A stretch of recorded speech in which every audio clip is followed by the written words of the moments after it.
Hey everyone, are you wondering what happens at a real estate closing today? Well, today we're going to be talking about that and going over a checklist.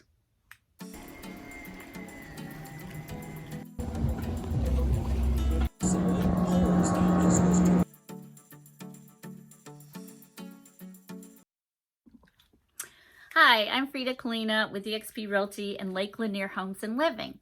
And I have new videos I post every Thursday about real estate in Lake Lanier that I hope you'll find helpful.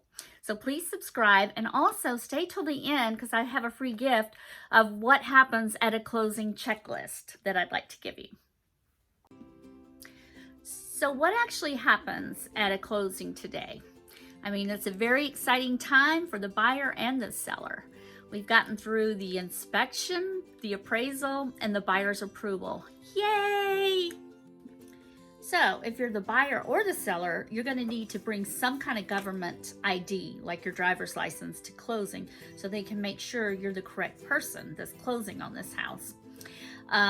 The other thing, the buyer, your lender will have given you a few days prior, hopefully, a estimated amount to wire into the funds of the attorneys.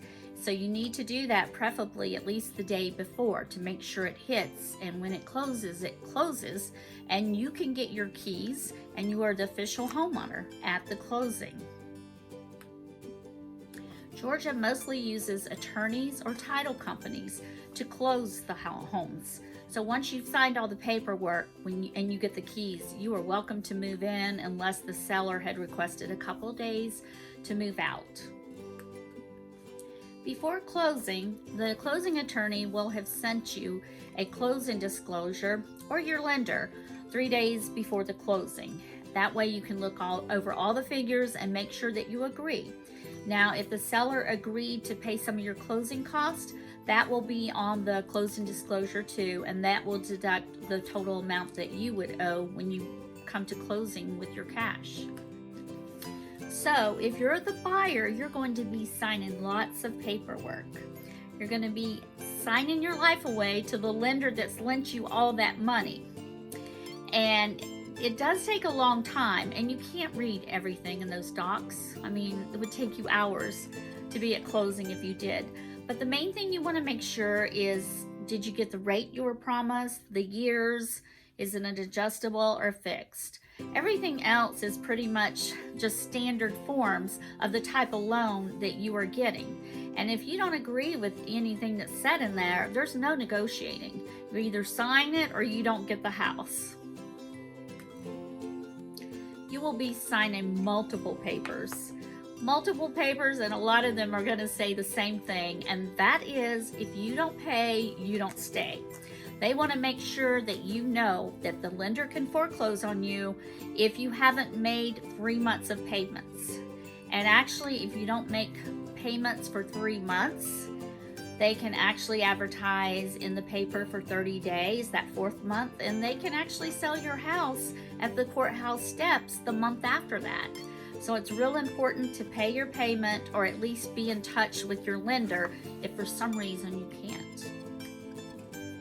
So after all the documents are signed, the attorney will need to send all the paperwork to the lender to make sure it's approved before everything is dispersed and the home is yours. If you're paying cash, it's going to be a much quicker process.